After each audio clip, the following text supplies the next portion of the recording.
যুবক রুটি বানায় আর পরে আস্তাগফিরুল্লাহ, রুটির দলা বানায় পরে আস্তাগফিরুল্লাহ, খামির বানায় আর পরে আস্তাগফিরুল্লাহ, রুটি নিয়ে উনুনের ভিতরে চুলার ভিতরে সেকা দেয় আর পরে আস্তাগফিরুল্লাহ, দোকানদারের কাছে কেউ আসলেই সে রুটি দেয় আর পরে আস্তাগফিরুল্লাহ, ক্রেতার কাছ থেকে টাকা নিয়ে ক্যাশ বক্সে রাখে আর কি পড়ে, আবার রুটি বানানো শুরু করে আর কি পড়ে, খালি এইটাই পড়তেছে। ইমাম আহমদ ইবনে হাম্বল তো অবাক, কিরে এটা আবার কেমন যুবক, খালি আস্তাগফিরুল্লাহ।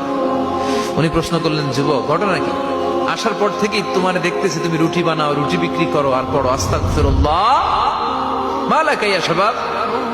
যুবক বলে, আস্তাগফিরুল্লাহ আমার সবচেয়ে বেশি পছন্দের আমল, আমি সব সময় আঠার মতো ইস্তেগফারের সাথে লেগে থাকি আর সব সময় পড়তে থাকি আস্তাগফিরুল্লাহ, আর এর বদৌলতে আল্লাহ আমারে মুস্তাজাবুদ দাওয়া বানিয়ে দিয়েছে।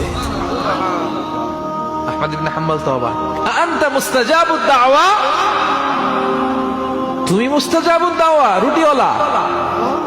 আমি এত বছর হাদিস পড়াই, আমিও তো মুস্তাজাবুদ দাওয়া না, আর তুমি রুটি বেচো বাজারে, তুমি মুস্তাজাবুদ দাওয়া, তুমি দোয়া করলেই সব কবুল হয়ে যায়।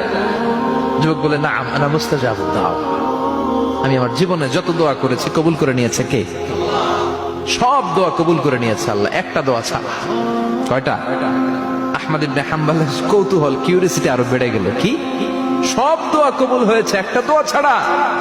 মাযালিকা দোয়া ইয়া শাব, কি সেই দোয়া?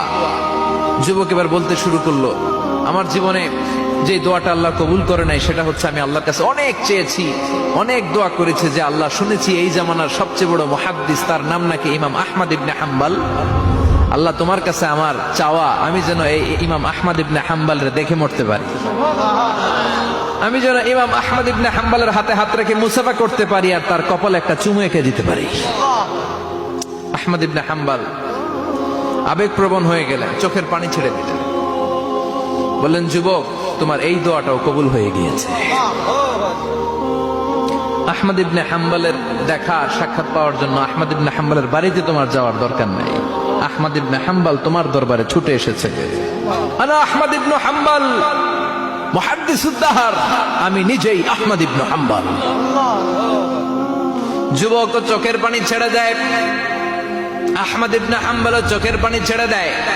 যুবক চিৎকার মেরে ইমাম আহমদ ইবনে হাম্বলকে জড়িয়ে ধরে, হাতে হাত রেখে মুসাফা করে, কপালের মধ্যে চুমু খায় আর আল্লাহর শুকরিয়া করে বলে, ও ইমাম, আসলে এই দোয়াটাও আল্লাহ আজকে কবুল করে নিল।